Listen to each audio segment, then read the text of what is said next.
Hey, this is just a quick note to let you know that Team Champs 2025 has been sponsored by City Strength. You're probably already familiar with City Strength. They're Australia's exclusive retailer for SBD, but they also sell a broader range of strength and powerlifting related equipment. So a big thanks to City Strength for sponsoring our competition this year. And I hope you enjoy this episode. G'day everyone, I'm here with Chris Whyte, owner and head coach at Stronghold Ballarat, a team that lifted in the Challengers bracket but have been promoted into the Premier bracket this year after a stellar performance. So Chris, we're looking forward to chatting to you a little bit about what you're expecting this year. I like that you're wearing your Team Champs 2024 t-shirt, first of all. Yes, mate. Dragged it out of the cupboard. No, I actually picked it up and then looked at it and thought that's rather appropriate, so that's good. You picked up and smelt it and be like, oh, it's all good. I can put it on. Yeah, I've washed it since last year. No, you gave me one last year, and I wear it all the time. Actually, it looks really good. So I'm glad that you did that, and a lot of the other teams do that as well. They create custom, t-shirts or apparel, or a lot of the teams come in like a little uniform, like they're all wearing matching socks or something silly like that. And I love it. It's part of what makes the camaraderie. Feels like a team. Yeah, it's a great comp. So. Good one. Looking forward to it. Now, first thing is I want to talk about last year, like I kind of just alluded to briefly. You guys lifted on day one in the Challengers bracket, Stronghold Ballarat. Correct. Yes. Yep. Relatively new kind of outfit. Obviously, previously Ben's Army, but at the time, I think you guys were kind of like still in the first little, first 6 12 months. months we were, yeah. 12 months. So, yep, yeah. It was around and so 12 kind of months, understandably in the Challengers bracket, but lifted extraordinarily well. Like you did enough to make it into the Premier bracket. I think you guys finished 4th. Yeah, that's correct. On day one. 3rd or 4th. Yeah, great result last year. You must have been really happy with that, I guess. Yeah, we were. We went down there with that day with the ambition of getting, that was our goal for the day, to get up into that Premier bracket. And we had some pretty stiff competition on the day with the guys who were in that bracket. And I think one of them went on to win in the end with the boys from up in Queensland there. So, and the Chads were up by there and close to it as well. So it was a pretty strong bracket last year in the challenges. And I think even this year, it's looking pretty close between a lot of the teams. I look at some of the teams around Process and Compound and those guys. So the challenges bracket day one's going to be a really good comp this year as well. So I'm happy to be reffing in the morning and spotting in the afternoon. So yeah, it's interesting that you say that because a lot of the other coaches obviously so fixated on their classes. So you've obviously had a look at the challenges bracket, and you just just out of curiosity to see who's going to kind of win that day. Yeah, that's right. And Process, the guys at Process should be pretty well up to Compound. We've got Paragon and the Whyte boys in there as well. So, and then the newest of newcomers, the Benchwarmers down there, who I saw that was the first interview I think you did. So it's great to see those guys getting together and putting in a team as well, just out of the blue, so to speak. But yeah, great to see them getting on board and supporting it. So, because it is a great comp. So I would love to have more teams like that. Like I've even thought about, this is a bit of a wild idea. I've always got wild ideas. 90% of them are too wild and they just get shot down. But I've imagined having like a third day. It's funny because we were actually discussing that the other night as well. So imagine a third day where you've got Premier bracket on day 3, Challengers bracket day 2, and then Amateurs bracket day 1. And Amateurs bracket are exclusively for groups of friends where there's less pressure. It's just about having fun, but they still contribute to the overall placings. And so as the day goes on, it's like there's more and more people in your class. You have to try to really fight to get to the top, and that'd be really cool. Like imagine it was 10 teams each day, and like the quality just got better and better every day. Like something like that would be really cool. It's getting up there with the English Premier League, mate. Yeah, exactly right. Like so we were actually down the gym on Wednesday night, and while Jason was doing his final benches, and we're actually joking about that. Could you extend it out to 3 days and do something in there? And there you could fit more teams into it. Yeah, I think the only time we could run it is like January, 2nd to 5th when everyone's got time off or something. Because otherwise, I don't know how you're going to squeeze everyone in. But I mean, they did it at Meganats, a couple of weeks ago. Speaking about Jason, right. Yeah. And so people make the effort. If there's a big comp and people want to do it, people would make the effort. If I had to run into a Friday, for example, that wouldn't be. But I mean, that's down the road. I think my first goal for next year is 25 teams. If we've got 25 teams, that's 15 day 1, 10 on day 2. That would be an awesome comp already. Don't want to get that was another thing we did mention, the 3 sessions on day 1. So, yeah, like that'd be great. Like if we had 15 teams on day 1, that'd make a very competitive challenges bracket. And then that would also just mean there's a lot more depth for the day 2 people to fight through. Like there's correct. There's no easy classes. Every class has got 5 or 6 people in it at least. And yeah, it'd be really good. All right. So last year, you guys did really well. Earned your way into the Premier bracket. The Premier bracket is looking very competitive this year as well. I mean, the whole competition is. There's lots of good lifters in there. I want to go through by introducing your team this year and some of the few changes from last year. So one of the changes I want to bring up is Pam Alcantara, Yep. who has A ring defected, in. Yep. Defected who has over the TSF. Yep. who has defected from Stronghold. So for those that don't know, Pam is was at the time spending a lot of time in Ballarat and lifted for Stronghold last year, but has since swapped teams and now she's lifting for the Strength Fortress. So we're happy to have taken over that to made that swap. So She's a you've gem. lost She is. Pam, but a couple of your lifters are the same. Yeah, so Tyson's backed up this year, so his training's going really well. So he's backed up in the 105s. Aaron 120s. Aaron actually switched coaches, and now he's with Tyson, local coach there. So Aaron's lifting's improving every week, especially around the squat and bench. And we all know he's got a massive deadlift. I think he pulled his week one pull was 300. So yeah, we all know Aaron's got a massive deadlift, but his squat and his bench has really been improving. So they're the two backing up this year. From last year, and then we've swapped out Lissy for Tracy. So originally we had Emma Dixon in. Emma's had a bit of an injury. She's got a bit of a chronic illness that flares up every now and then. So Emma's stepped out and Tracy's stepped in. So that's a bit of a swap out we did just prior to the cutoff. So Tracy and Jason are both backing up from Meganats. So obviously Tracy, you coach Tracy, and she probably wants a bit of vengeance for missing a couple of lifts at Nats. So she'll come back stronger, I think, around that sort of stuff. And Lissy is stepped away as well. So, and Jason's stepped in. Yeah, so a few swap out, couple the same, couple different. Should be good team still. Jason's up against Tony, which won't be interesting, but but Jason's aiming to PB a couple of lifts on the day, so yeah, that's what we all go there for. And again, our goal for the day is really to just try and stay in that Premier League. We'll go out and have a few beers afterwards and enjoy ourselves, but yeah, it's about staying in that Premier League for next year and keeping lifting on that Sunday, which we're pretty confident we can do at this stage with what we've been looking at. And I have to thank Tyson for his massive spreadsheet this year that he did. I didn't worry about it. I was just going in with the goal of having some fun and hanging out. But Tyson put together a bit of a spreadsheet this year, and yeah, we're pretty confident we can stay in that top 6 or so and be there for next year. So Tyson, for those that don't know, Tyson's the one that's lifting in the 105 kilo class. So him nerding out on a big spreadsheet sounds very Tyson of him to yes, it do. does. Yeah, yeah, Right up his alley. yeah, and the Lana. So yeah, between together, but they're both in. You know, a couple of those people are in very competitive classes. The 105s, when you look at some of those lifters, you know, there's some Tim, Liam, you know, all those sorts of guys there. It's a pretty competitive bracket, and the 120s even should be a bit of a good battle between, you know, two Aarons, Aaron Crew and Aaron Grant, and even Declan. And yeah, 3 of those 4 lifters have all got around the same totals when you look at it. So there's some really competitive weight classes this year. And then when you look at the stack 93s, that's a bit all over the place. So yeah, and even in the females, like the 84s and the 69s, they're pretty stacked as well. And there's some great lifters in a couple of those, and very close totals when you start to look at the lifters. So Yeah, I mean, like you're saying that it is very competitive and there's some stacked weight classes, and it can be interesting because, I've seen some other like gyms or clubs or like events, worldwide, on Instagram, and people will send me stuff, of other events trying to do team-based competitions, and oftentimes it's team-based in the sense of the one that I've seen a lot of is like 3 lifters, one does a squat, one does a bench, one does a deadlift. yep. But the one that I've seen is like a team, like let's say a club, and it's your average dots, and the average dots win or the average GL points or whatever. But the way that we run things at Team Champs is less focused on your formula and more about your placings. And so a little interesting kind of like fun fact, if it's fun at all, is in your team last year, I'm looking, Tyson was your best lifter on dots. He scored 455 dots, which is an epic score. Like anybody that's scoring that is a very talented and driven and hardworking lifter. And he actually had the worst place of your whole team. Like he finished 4th.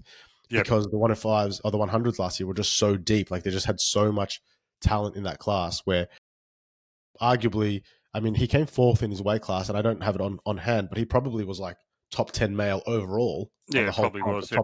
top 8 male, but finished 4th in his class. Whereas there are other sections where you might win your class and you're objectively a fairly midstream lifter or mid tier lifter. So, um, like you're saying, like these classes being so competitive makes it hard because you don't know. Correct. Yep. Like it not doesn't matter, but like you can be a great lifter and come fourth, Yep. or And if you miss a lift, or yep, exactly right. Yep. exactly right, someone misses a lift and all of a sudden a mid tier lifter finishes second or first, and so it's all about like what kind of happens on the day, and you don't really know.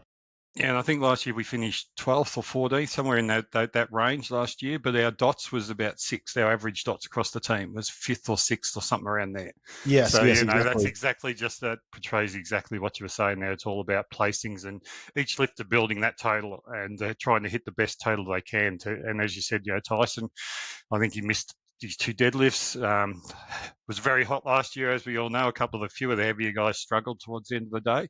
So came fourth and probably, as you said, but still had a great dots total. And it's just crazy when you start to look at it. And that's why it's such a good competition. I think the way the results are, it's about how the team performs overall, not just how 4 individuals perform on the day. Yeah, exactly right. Like you're not picking out master lifters, or when I say master, I mean like expert lifters that have got big dots and just scoring points. Unless, obviously you're gonna be a good lifter. Like you can't get it. You can't win this tournament if you don't have strong lifters. But it does put that focus.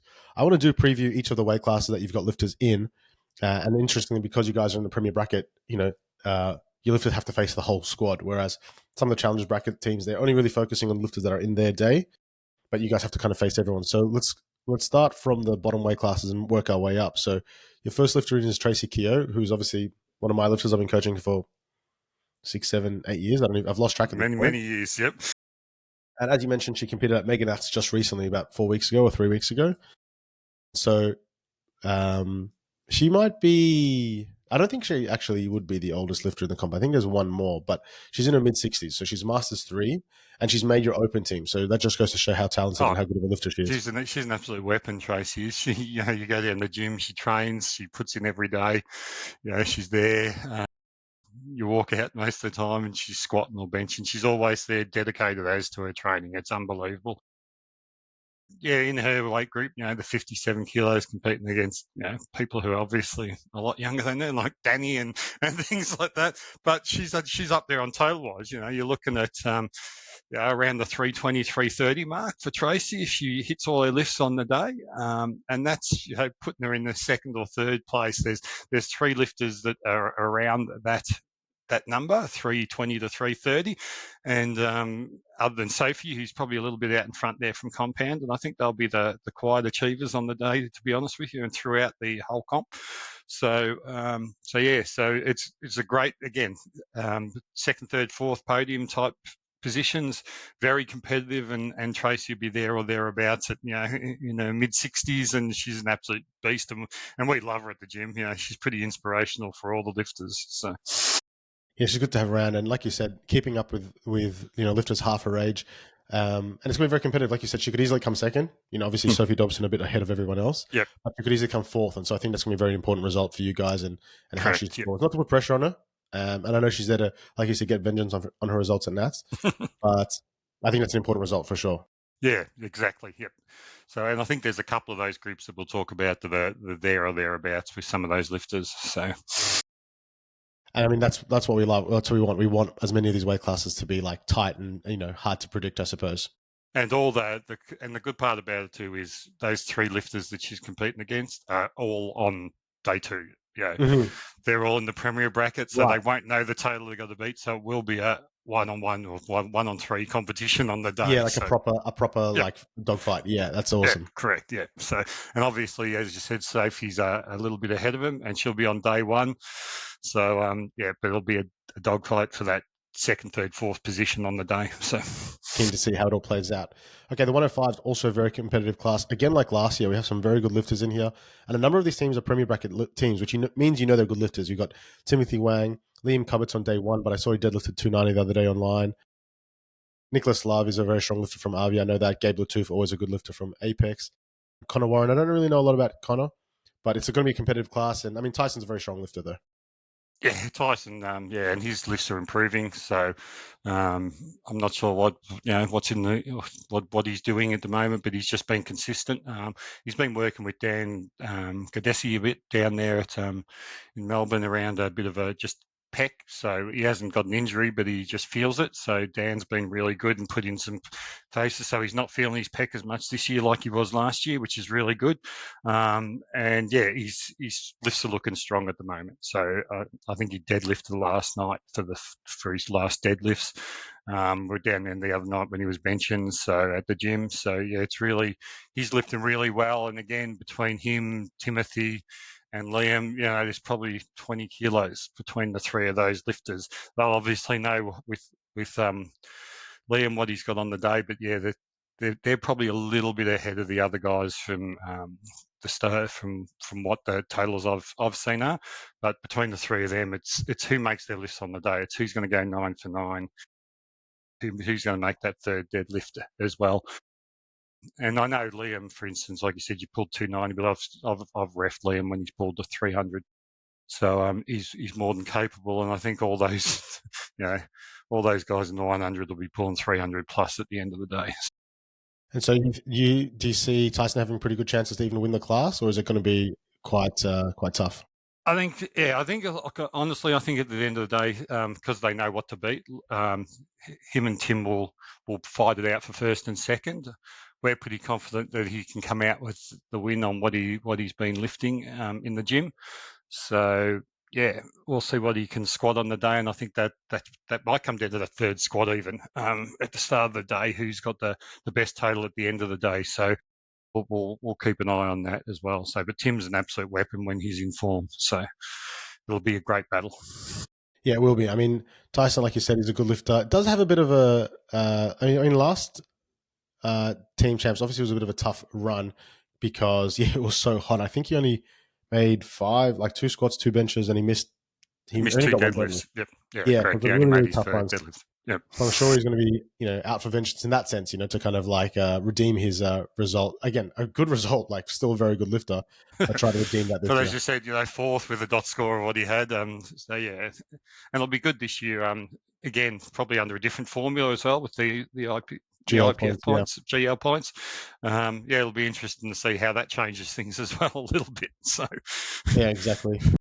All right, in the 120 class, you said you have, who am I looking at here? Aaron Grant, one of 2 Grant, Aarons in yeah, that class. The 120s is yes. there's only 4 lifters, but it is also a very, very good class to keep an Oh, eye on. look, they'll all be around the 800 total. Let's face it. Charles, Declan, and Aaron are probably a little bit ahead. Aaron Carew from SR, probably a little bit ahead of Aaron Grant. But as I said, Aaron's got a huge deadlift, so we might have to see what we can load up at the end of the day to be competitive. But again, it comes down to who makes all their lifts as well. If someone missed a lift and dropped, Aaron's total, his biggest total is around 760, but his squats improved 15 kilos, bench improved 10 kilos, and obviously his deadlift is massive. Yeah, it'll be interesting to see. So he can get his total up towards that 790 mark, then he'll be competitive if someone misses a list. Well, he'll come third or fourth in that group. It'll be a good battle. Yeah, as you just said, it's amazing when you got Charles from Process. He's up around the 810 mark, and Declan around the 85 mark, and Aaron Carew. Well, he's just a beast. I remember reffing him in USAPL and drug testing him a couple of times. So Aaron's just a beast. He is, and he's the nicest guy you'll ever meet. He's a good guy. So yeah, it'll be a great class, and it'll be interesting to see how the back room goes, and because they'll all have around the same warm ups, they'll all have the same everything. So that'll be the interesting thing. That'll actually make it a little more convenient for you guys, so you're not having to load 4 bars up to Yeah. 250 on warm up and stuff on Yeah. squats. Because like Aaron's last warm up deadlift will probably be around the 300 out the back, and then before he walks out. So, And yeah, I know these 120 boys, they appreciate it because oftentimes 120 lifters, these bigger classes, they often don't get competition. They often end up lifting on their own, or yeah, especially at local events. And so to have 4 lifters, all within range, like enough that, like you said, Charles probably a little bit ahead of the rest, just by a margin. But if Charles misses 1 squat, all of a sudden the door's open. Like that's how yeah. easy it is. Like And you that, miss 1 squat, and I know the way that Alex Hayes takes attempts is they take big jumps, and so If they jump 15 or 12 kilos from second to third and they miss that, well, you've just coughed up 15 kgs, which, like you said, Aaron can chew up in one deadlift. Yeah, that's exactly right. And I think and the 120s are sort of often, I think, get forgotten about a little bit because there's the big boys above them, and then the 105s and the 93s and the 83s are always so competitive.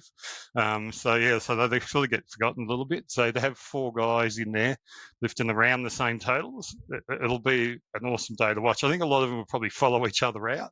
So that'll be the interesting bit to see as well. So, and then that third attempt deadlift selection at the end of the day, I think you'll see a few changes and a bit of shuffling about and a bit Yeah, of you can be sure that I'll be this sitting and at the that tech going table to on. make sure all changes are coming in fairly and correctly to make sure there are no errors. But So I'll as you be said, all over it. it might be a squat that decides at the end of the day. It might not even be a deadlift. It might be a second or third squat. I've seen that before where someone will miss a second squat because they just take it a bit casually or not there, and that obviously affects your third squat. And that's where I've seen even nationals when handling Ben with you and so forth. We've seen second squats missed with Ben's competition, and he's been able to lower Capitalize it. totals and go through. Yeah, correct.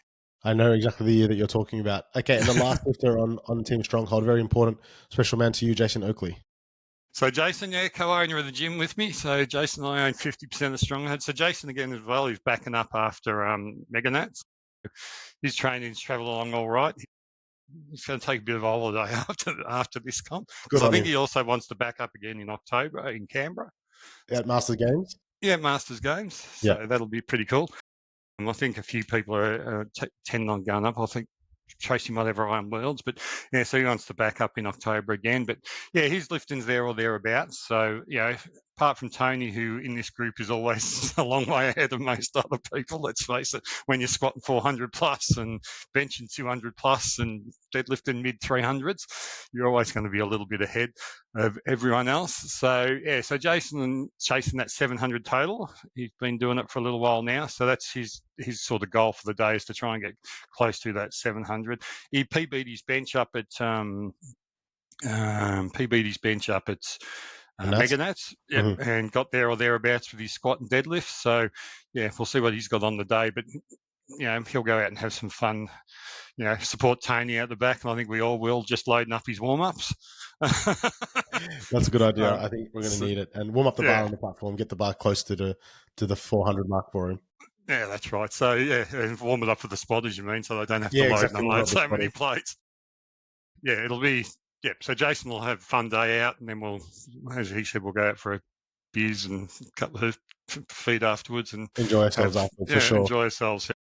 One thing that stands out to me hearing you talk is, you said earlier that, it was Tyson that's put together the spreadsheets and does all the maths and the planning and stuff. But a lot of these lifters, like you're very familiar with a lot of these lifters, what Yeah, totals they're putting up. Is it because you're putting in a bit of research and having a look, or is it just because you're paying attention all year round and you're at so many comps? Like, Oh, what is look, it I that means? follow a lot of lifters, and I keep an eye on that. I know Hazy's crew and all that sort of stuff. I follow him and a few of his lifters. I've also refed a lot of the lifters in Victoria, so I know what they're doing. And obviously, 80% is of these teams, or 80 or so percent are from Victoria. So I've refed basically all these lifters over the past couple of years, so I know them from that side of things. Yeah, I'm always following them, follow people, have a look, watching, talking to people, all that sort of stuff. So I know a lot of the lifters, the bench warmer guys, for instance, a couple of them were up competing in Ballarat, and that's where they got into, got the inkling to keep going. And yeah, they were great. Have a chat to them while they're up there, and it's always fun to have guys like that up competing. So yeah, know a lot of the guys, follow a lot of them online, and just I suppose I know a lot of the coaches too, Victor and all those sorts of things. So Victor, the Crundell guys, yeah, I know a Yeah, lot you're of just them. you're just all over it. No, that's Yeah, great. correct. And like you mentioned, refereeing and whatnot. One thing again that's evident is just your genuine like love and passion for lifting. I know you love this comp, and I really feel the support from you. Like you've always like really made an effort to kind of help me out and like make sure the comp's as good as it can be, and providing me with materials. Last year you gave us you rented us the lent us the gazebo, I should say. And so you obviously love it. Like for example, you mentioned you guys are lifting on day 2, but you're going to be there all day on day 1, refereeing Yep, the first session, spotting and loading the second session. You just can't get away, can you? love it. No, look, it's been a long time. It comes from when back in my mid-30s, I had a bit of a health scare. So I ended up just at the gym from that and then lifting afterwards over in Maryborough with a couple of the old names there with Adam Mazon and a few of the guys ended up over at GPC. So we trained Westside back then, and it was, we don't know how we survived when you start looking at what we were doing.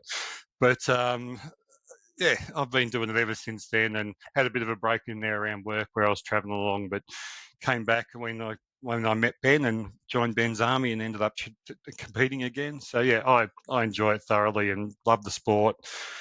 People think it's an And you just individual love getting sport, involved, but I it's suppose, not. right? Like, you just Yeah, love getting involved. Sorry to interrupt yeah, you, but like you're not the kind of person to be like, oh, this is nice, and then but only when it suits you.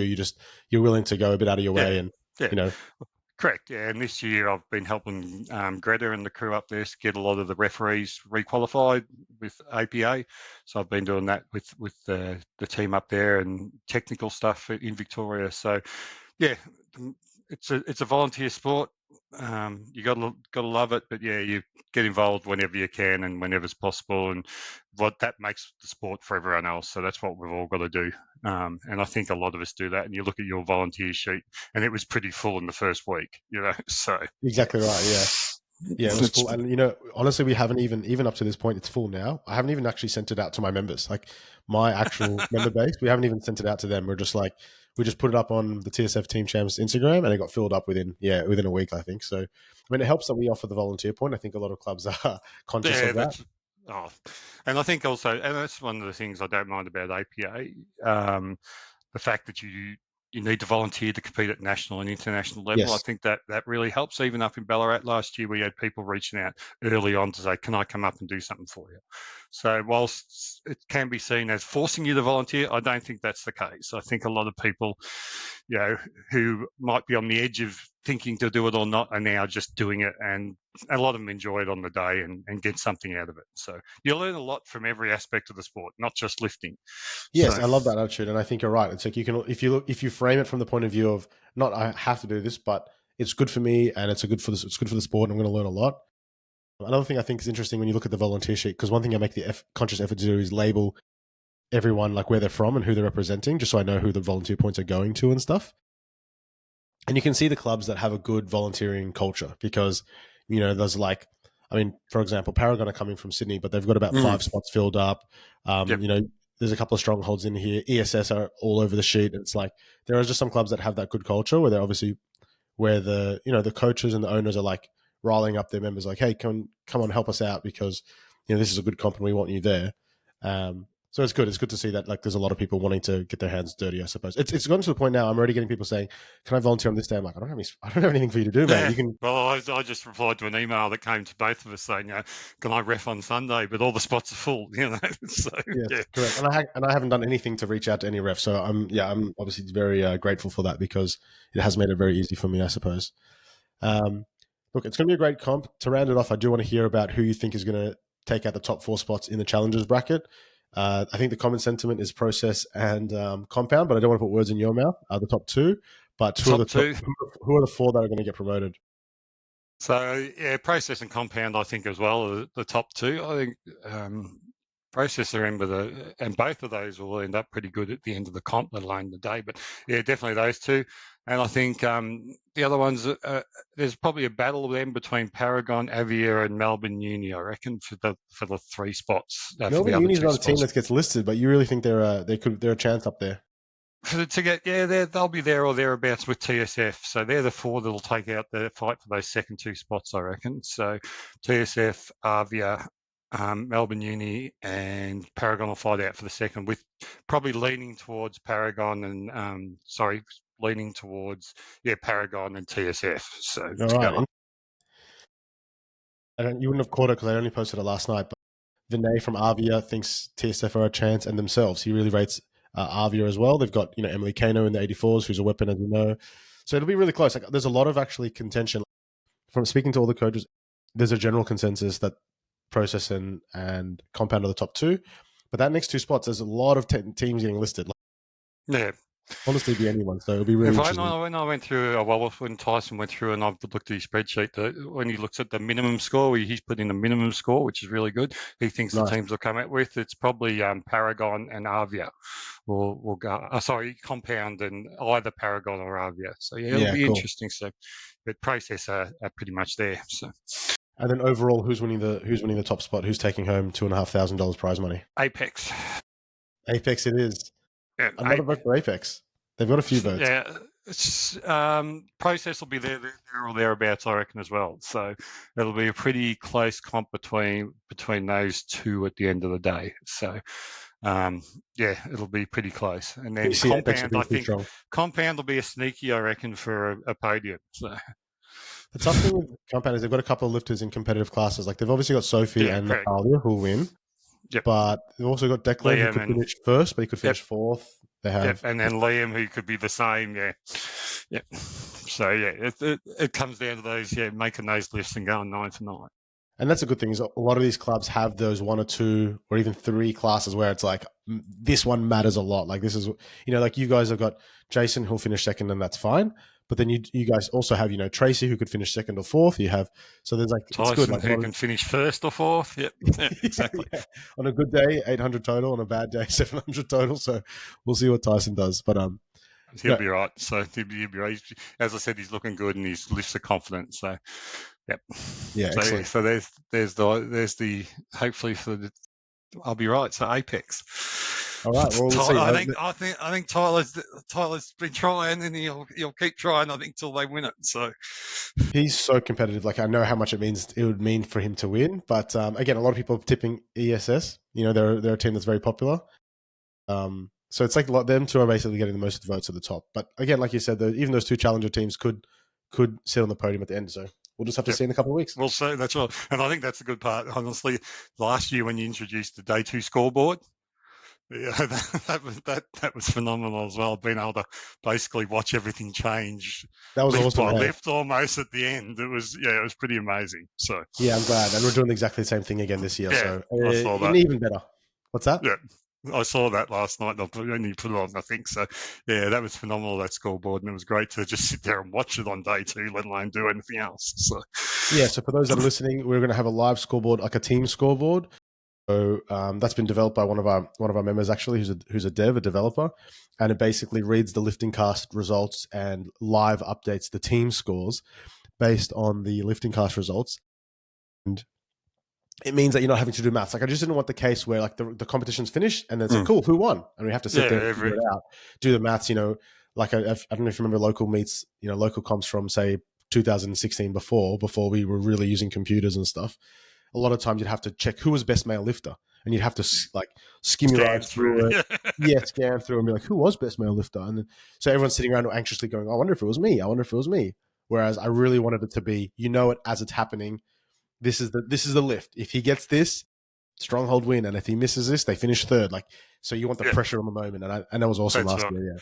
Yeah, But so if it you're was listening to great. this at home and you're in Melbourne, come and watch it live, especially on the Sunday, because it's just so good. It'll be an evening session. We've got spotlights. It's going to be such a good presentation, a good production. So looking Yeah, I forward to think it. powerlifting needs a lot more of that, to be honest with you. So yeah, it'll be great. Thanks, mate. Well, it's been a pleasure chatting to you, mate. Like I said, you've got a lot of Anytime. energy. You love the sport. You guys are bringing a strong team this year, and so I'm wishing you guys the best of luck with your last week of training. Thank And you, we'll talk to sir. you soon. Thanks, mate.